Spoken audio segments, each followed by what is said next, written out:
Isang mapagpalang umaga sa lahat ng mga idol. Ito yung tinatawag na dahon ng is-is. So sa Tagalog is-is. Sa mga sa iba katawagan dito ay as-is. So ito bihirang-bihira to mga idol makuha. Siguro madalas lang kayo nakakakuha ng dahon. Ito yung ginagawa nilang noon tawag dito pangliha sa mga kaldero, sa mga lamesa, sa mga kahoy. So ngayon ito ang kakaiba dito. Meron itong bertod.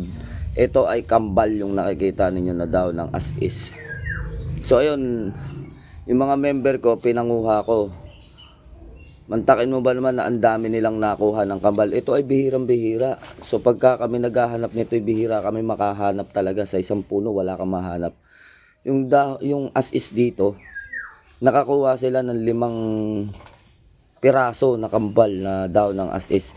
Ito yung mga idol ay napakahusay sa negosyo, sa pampaswerte, sa anak buhay, sa bahay, sa mga halaman, sa mga hayop. Pag may kambalin ka na ganito ng dahon ng as-is, ay paanakin ang yung mga hayop. Ang mga halaman mo naman ay bungahin o malago.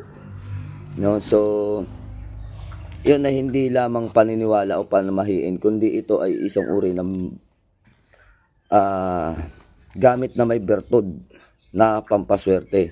Ito ay ilalagay mo lamang sa iyong wallet.